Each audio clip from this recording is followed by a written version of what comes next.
Hi, my name's Jilly, and I'm going to talk to you today about a dream. Surprise, surprise. I've been actually journaling my dreams for about 3 years steadily, and I do have some journals from back in the 90s, but the last 3 years definitely.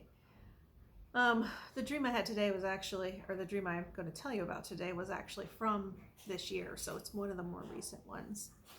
And many of my dreams seem to take place at dusk or at nighttime. So it's dark enough that I can tell it's nighttime, but it's light enough that I can still see everything easily. Or there's a full moon or something along those lines. So for this particular dream, I am sliding down a big grassy hill on my belly like a penguin with some friends, apparently. We are kind of like tapping our toes down as we slide. It's a big grassy hill. It's not like full of snow or anything, but apparently we can slide. I don't know. But we're tapping our toes or dragging our feet and kind of seeing which makes us go faster, which makes us go slower, kind of turning, sort of playing with it a little bit.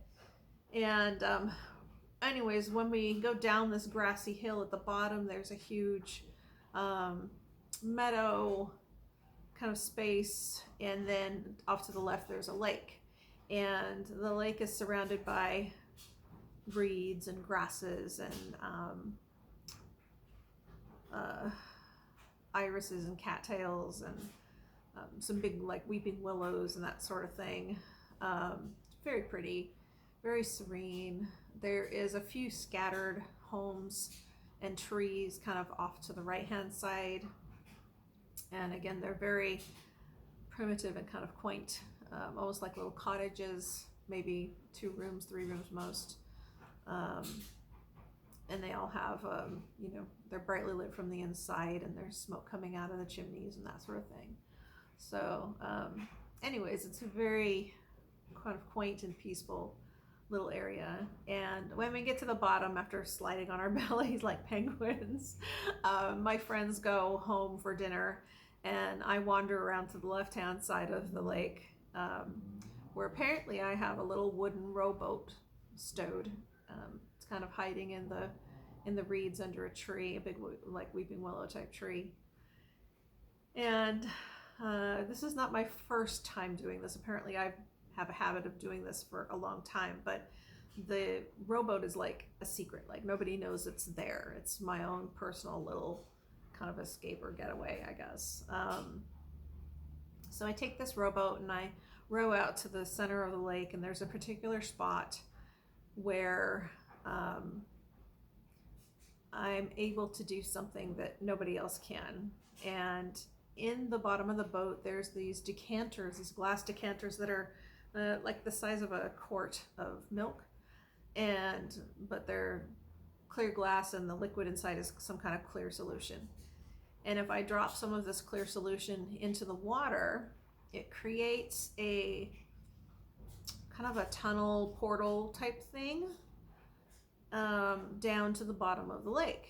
And so I jump over the side of the boat, and I'm able to swim down to the bottom of the lake, and I can still breathe underwater, and I'm not getting wet.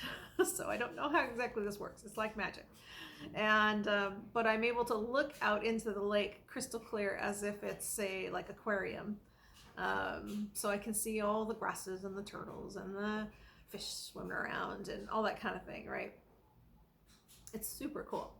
But when I create this portal or this tunnel or whatever you want to call it down to the bottom of the lake, the reason I do it and that I'm able to do it is because there is a deity, some kind of sea, or not sea, water deity, I guess, that lives in the lake. So when I do this, I'm able to look over to my right, and there's this face that's made out of water that's about 2 stories high. I mean, it's pretty big. And apparently, what I understand from legend or something is that the hillside and the area surrounding the lake is actually part of his body, and he used to have physical form. which would make him basically a giant. But he's been relegated to this landscape, if you will, and so he's only able to, through the water, create his space, and then we talk and sit there and chit chat about our days, and apparently we're friends. We've been doing this for a long time. So as we're talking, I come to understand that he is missing a tooth. Now, a tooth for him is basically a kind of a pointy, jagged rock that's like 5 to 6 feet tall, and it would just look like a rock to us. And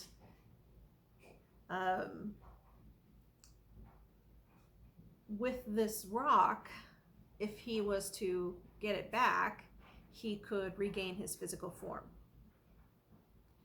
And I can tell he really wants this. He's longing for it, and he's very kind and gentle, this water deity. And so I agree to try to help him find it. And he and I both understand that if he takes physical form, it's going to destroy the landscape and the few little houses that are out there. I mean, it's probably 5 or less. And so we kind of come up with a plan that if I find it, we will plan it and we will evacuate everybody in their houses out of the way, so that then we can stand on the sidelines and watch him transform back into his physical self. Which, yes, would make him a giant. He would easily be, I don't know, 20 stories tall. So he would be pretty good size. Anyways, I get back into the boat and I row back to the edge of the lake, and I, hide it off in the little reeds and everything and jump out, and I'm kind of looking around and asking questions of the town, of the few people that live out there, and come to find out that there is an elder that knows the history or the legend of the place where they live. And so he feels that if the water deity was to regain his tooth, that he's going to turn into this monster and just, demolish everything surrounding us, not just the little area where the hillside is, but like towns all over the world. So, he thinks he's just this monster that's just got destruction on his brain, which I completely disagree with. And apparently he has the tooth. He has this tooth rock, and I'm trying to convince him to let me have it. And he's like, no, I'm going to destroy it. And then he can never, he'll cease to exist. He will never become physical, or anything. And so I'm like, crap, that's not good. And I go back over to my boat and I hop in and I row out there. And I come to realize that when I get to the center of the lake, someone has emptied all of my decanters of the solution so that I can no longer go down into the lake and talk to him. And I'm completely distraught and saddened, because now there's a very real possibility that this gentleman's going to destroy this tooth rock, and the deity will cease to exist. And there's no way for me to warn him. There's no way for me to tell him what's going on. There's no way for me to even check on him and see if he's still there. And we've been friends for a long time, so I feel like I've lost this friend, or I'm letting this friend down, because there's no way for me to get to him to let him know. And that's where I woke up, of course. So anyways, it was a crazy dream, and it was really vivid and really cool. But I've said this many times before, a lot of my dreams are fascinating, fun adventures, but they don't always make a lot of sense to me. Anyways, so that's my dream that I'm going to talk about for today. In the sense of what brings me joy today, Jilly's joy is indoor plumbing. I think is fabulous. I've been reading about some more like ancient times and come to realize, oh yeah, they didn't have indoor plumbing. If they had to go to the bathroom, it was like an adventure, and find a leaf or something to wipe with, and um, you couldn't really wash your hands or take a shower or do dishes or laundry or any of the modern conveniences we have now. So I'm very, very thankful for indoor plumbing. I'm also thankful for the absolutely gorgeous blue sky and lovely, lovely weather we've had for the last few days.